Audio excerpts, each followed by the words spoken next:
tere, et jälle oleme jõudnud jõudsalt edasi ja Bhagavad-gīta 3. peatükini 3.43 ehk siis viimase karma-jooga 3. peatüki osani, jah.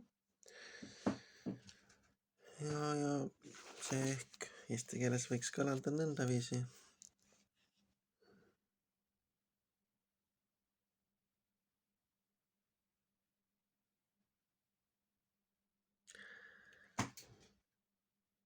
Niisiis teades, et sa oled transcendentaalne oma materiaalsete meelte suhtes, oma mõistuse intelligentsi suhtes, o võimsakäelne Arjun.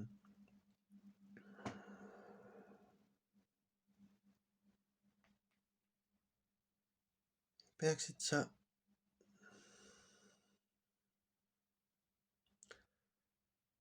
stabiliseerima või rakendama oma mõistuse läbi vabatahtliku vaimse intelligentsi ehk Krishna teadvuse ja niiviisi läbi vaimse tugevuse ja vaimse jõu alistama selle mitte kunagi rahuloleva vastase kire ja iha. Ja järgnevad kommentaarid.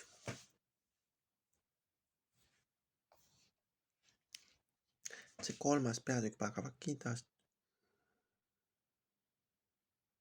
näitab, kuidas saada siis Krishna teadvusesse, teades iseennast. Me oleme igavesed ülima Jumala teenrid, jah.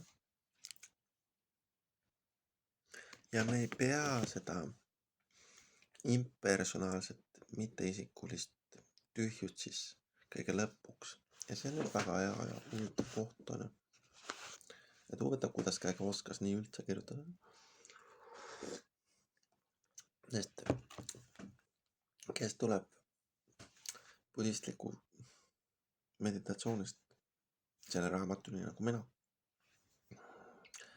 siis budismis on nagu sageli levinud see meditatsioon tühjusele veel. Ja su meditatsiooni eesmärk on nagu mitte miski mõtete vaibumine, jah. Ja mina isegi õpetan seda meditatsiooni. Ja siin on väga-väga ilusti kommenteeritud ja öeldud, et me ei pea seda mitteisiklikust tühjust siis kõige lõpuks, et sealt läheb edasi, jah. Ja kui sa oled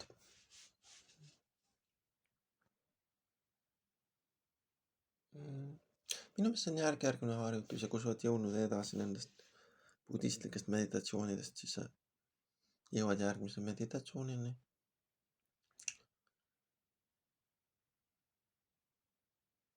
Ja väga huvitav, kuidas ta oskas nii kirjutada. Olgu, et see mitteisikuline tühjus ei ole siis nagu lõppeesmärk, vaid siit tuleks minna edasi ja lähme edasi. Ja selles materiaalses elus, materiaalses olekus meid kindlasti mõjutavad iha, kirg ja tahe midagi saada.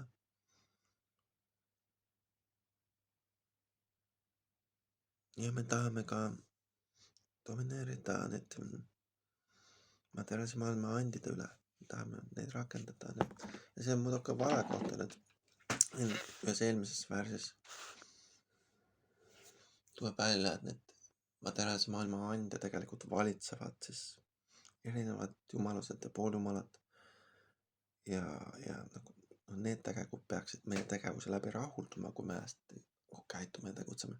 Mitte me peaks tahtma domineerida nende andide üle, mis materiaalse maailmal on. Endaga enne õpetab, kuidas, kui õigesti käituda ja siis rahulduvad need vaimsed olendid, need vaimuolendid. Ja siis on kõik loomulikult õnnelikud. Ja see õigesti käitumise juhised on siin eelnevalt kirjas. No, et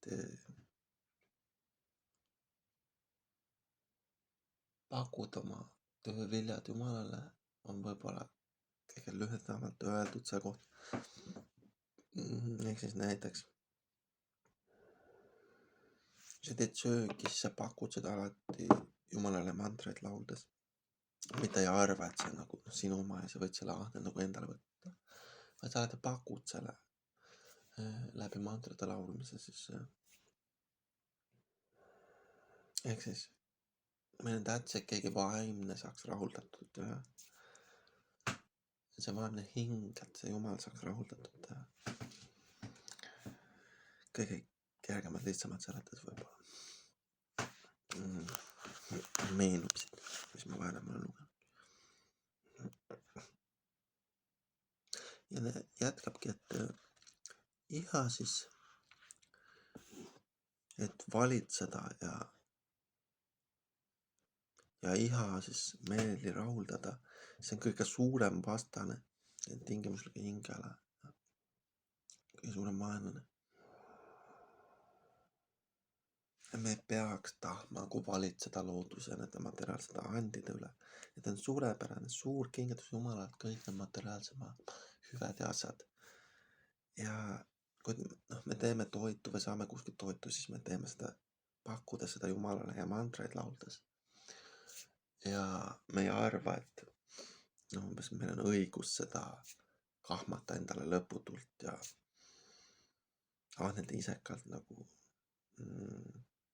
näiteks mingi väga vana ütlemine, kui keegi on veel seal kohas, kus sa sööd, et siis alati tuleb pakkuda seda toitu näiteks. Aga isegi kui sa oled üksi, siis pakud see toitu mantreid lauldes Jumalale näiteks. Need on annid ja need on vaimse päritoludega tolnud. Me õppisime siin varem,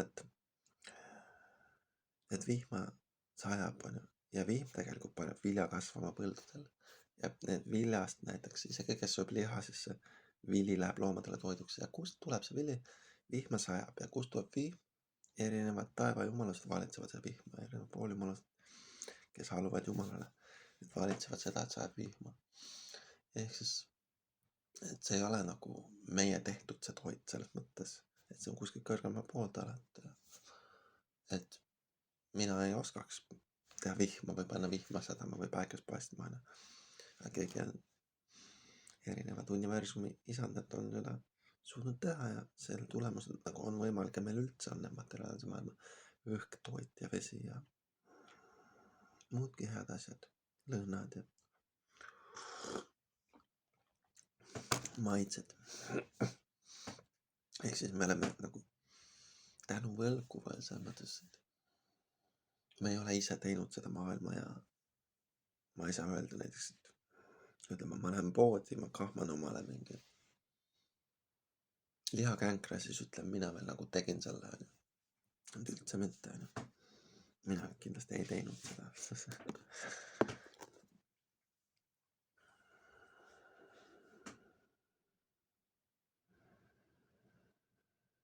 Ja need selline iha siis valitseda ja nagu nende materiaalse maailma looduse loomulike andide üle iha valitseda. See on nagu üks meie suurim vaenlane. Teine suurim vaenlane on siis iha siis kogu aeg rahuldada oma meele. Et selle saab pöörata Jumala teenimisse. Aga siit ütlebki, et läbi siis tugevuse Krishna teaduses ja kuidas me saame nüüd Krishna teadusesse, siin oli kirjas, et one should steady the mind by deliberate spiritual intelligence Krishna consciousness. Ehk siis tahtlikult harjutada Krishna teadvust. Ja kuidas me seda saame? Meil on tänu sellele siis Bhaktivedanta Booktrust, ehk siis tänu sellele kirjastustele. Meil on juurdepääs sellele liikumisele, rahvusvahelise Krishna teaduse liikumisele, mille alustas siis Divangre Swami Prabhupada ja Srila Prabhupada. Ehk siis tema alustas selle liikumise ja tänu sellele liikumisele meil on juurdepääs Krishna teadusele. Ja nüüd, mis meil tuleks teha? One should steady the mind by deliberate spiritual intelligence, sulgudes Krishna consciousness. Ehk siis me suuname oma tähelepanu sellele õpetusele, nendele valgustavatele teadmistele ja õpetustele. Ja siinkaudu me läheme nüüd, jah. Sest nagu eelnevalt seletatud siin oli, et kui hing rakendub õigesse Jumala teenimisse, siis ka kõik meeled loomulikult tahavad kuskil keegi kurud. Mantrail lauldes sa ei pea muretsema ülejäänud asjade pärast, et lihtsalt laula need mantraid ja kõik nagu ülejäänud järgneb sellele hingele, kes laulab mantraid Jumala suunas ja ülistust täiesti keeles, olles tutvunud kristliku maailma.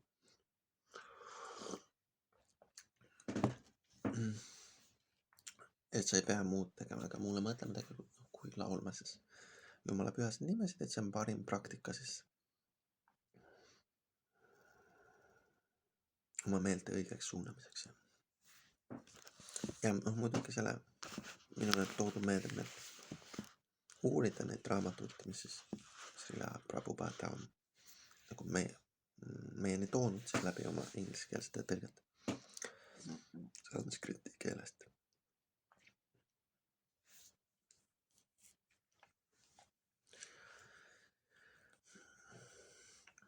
Et jah, läbi siis selle Krishna teaduse tugevuse üks inimene, me saame tegelikult juhtida need, one can control, ehk siis ükskõik milline olend, inimene, loom või ükskõik kes, saab siis juhtida neid materiaalseid tajusid ja meeli, mõistust ja intelligentsi.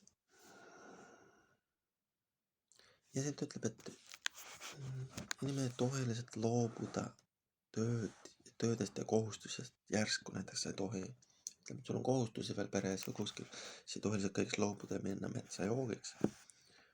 No joogina, kes lihtsalt üksi mediteerib kuskil. Et sellest ta hoiatab, et kui sul on kohustusi, siis pigem nagu püsi Krishna teaduses ja siis tee neid kohustusi Krishna teaduses. Ja.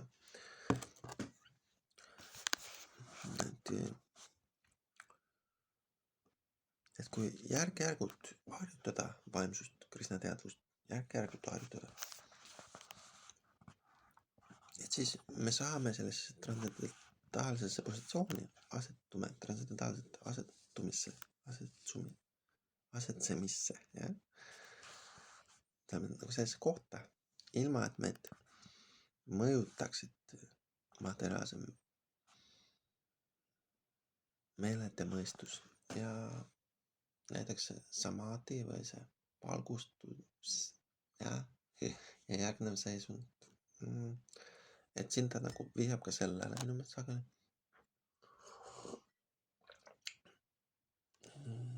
Budistliku käsitluse järgi siis nirvana ja samsara. Need mõlemad universumi olekud on samaaegselt lihtsalt üks valgustunud olend tajub ka teist. Midagi sellest. Tajub mõlemat. Ja siin minnakse edasi sellest.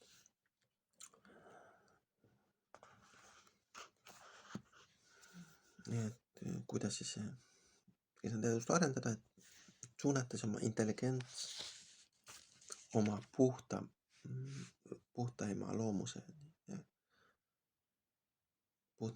suunas suunata oma intelligents. Läbi koht, mis siin oli siin värses. One should steady the mind by deliberate spiritual intelligence, Krishna consciousness. Ehk siis me peame rakendama oma mõistuse, uurima neid pühakirju ja harjutama Krishna teadust. Ütleb, et see on selle peatüki kokkuvõte. Kuidas? Nüüd me saime teada, kuidas.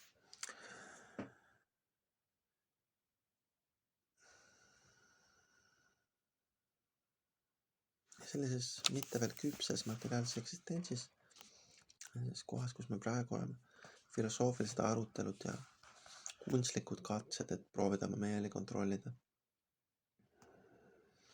Nimetatud siis joogaasenates. Et see tegelikult ei saa kunagi aidata inimest vaimses elus.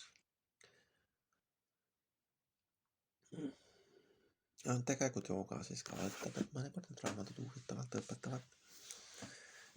Tegelikult jooga siis ka aitab ja aga siin ütleb, et jah, et inimene peab olema treenitud siis Krishna teaduses kõrgema intelligentsi poolt, ehk siis õige meistri poolt.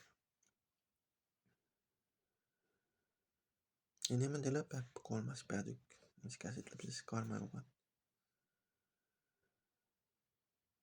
Ja kuidas siis õigesti loobuda oma kohustusest Krishna teadvuses. Ja.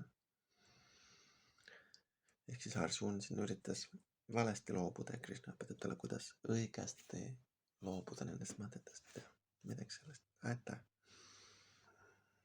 3. peatüki lõpp.